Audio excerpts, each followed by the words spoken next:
What's good, everyone? Ekyuko here. Dante's Daughter is finally here in the first half of version 2.7. In this guide, I'll be going over her kit, themes, rotations, builds, mindscapes, and finally, my pulling recommendations.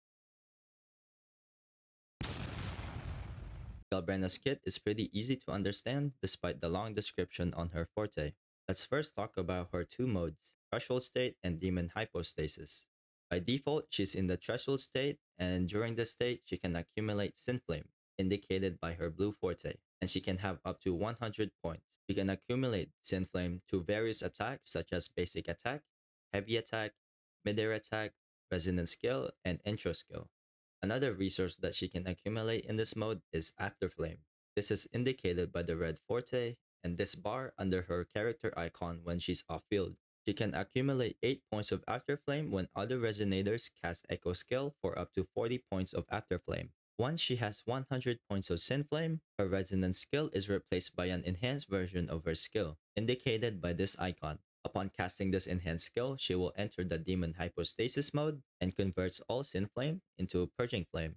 During this state, all of her attacks are replaced with their enhanced version, which consumes Purging Flames on hit, and every point of Afterflame increases the damage of all enhanced attacks by 1.5% or up to 60% upon entering Demon Hypostasis. On a regular team, she will only accumulate 24 Afterflame, which is only a 36% damage increase. Only Cantarella and a certain blind man coming soon can maximize this buff. A mechanic that can be cast on either modes of her forte is Hellstride, which is a unique dodge that can be cast while doing any of her attacks.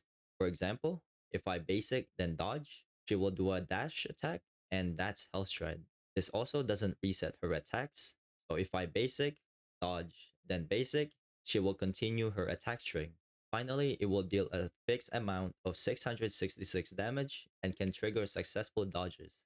Another mechanic on her forte is Burning Drive, which increases her attack by 20% and increases her resistance to interruption for 4 seconds when she does certain attacks. In combat, she pretty much has this buff permanently. Her Liberation deals fusion damage and is considered Echo Skill damage. Casting this Liberation also increases the multiplier of her attacks in Demon Hypostasis for 14 seconds. The final mechanic on her kit is her inherent skill, Oathbound Hunt. Each of her attacks apply 1 stack of Fated End for up to 4 stacks. Each stack amplifies the damage of all her attacks by 5% for 5.5 seconds. The skill is indicated by this icon on top of the enemies, and for bosses, it is shown under their HP bar. The letters indicate the stacks that you have, so C being 1 stack and S being 4 stacks. I wanna quickly mention that a lot of her attacks are considered Echo Skill and heavy attack damage. Also, during Demon Hypostasis, I highly recommend dodging enemy attacks to cast her dodge counter. This is because her dodge counter has a higher damage multiplier compared to her enhanced basics. For teams, her current best in slot team would be the Mono Fusion team, which consists of Galbrena, Grant, and Lupa.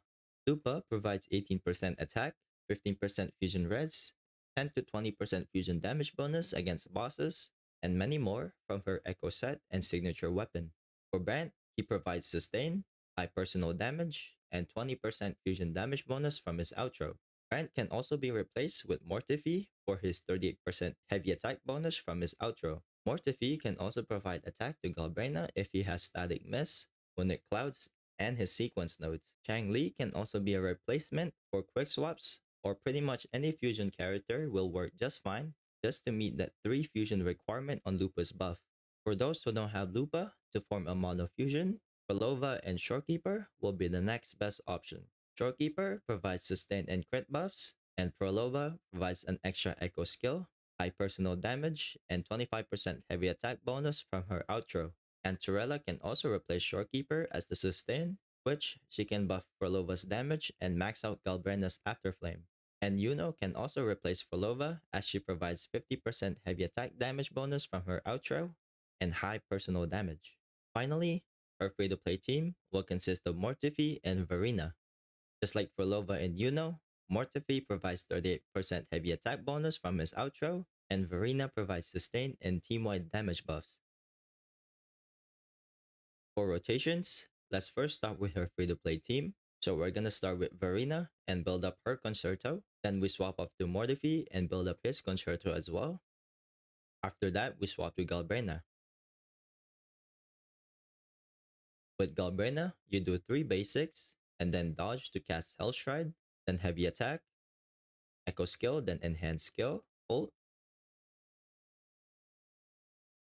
do 4 basics, and when she does her kick, dodge to cast Hellstride, then do 3 basic, skill, then outro to Verena.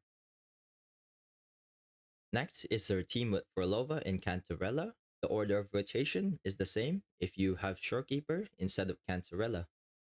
We're first gonna start with Frolova, do 3 basic into skill, then echo skill, then skill twice, then again 3 basic into skill, cast her heavy attack, ult, then outro to Galbrena. With Galbrena, perform the same rotation covered, then outro to Cantarella.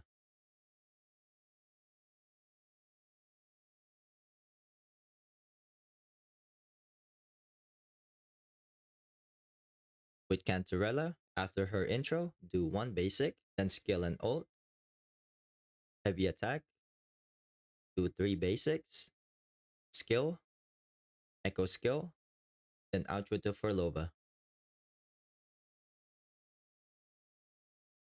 For skill priority, max out her forte, ult, and basic, as that's where most of her damage comes from. Then her skill and intro can stay at level 8 or 6 to save up materials. For weapons, her signature weapon will be her best in slot. It provides 48.6 crit damage, 12% attack, 24% echo skill, and heavy attack damage bonus. And on top of that, 8% defense ignore. Next is Carlotta's and Shakona's weapons. It only serves as a stat boost, thanks to their high crit stats and 12% attack. Finally, Static Miss will be her free-to-play option.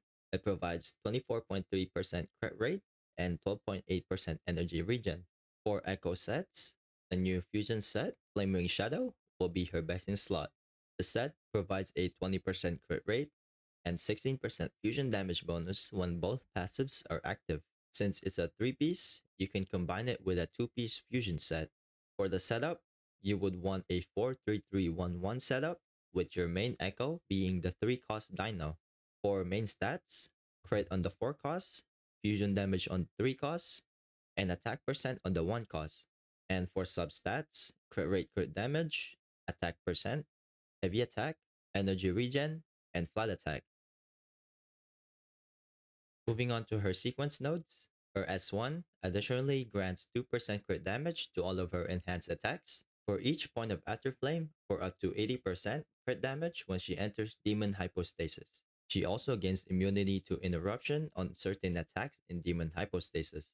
Her S2 increases the attack buff from Burning Drive by 350%, so instead of 20%, it's now 70%.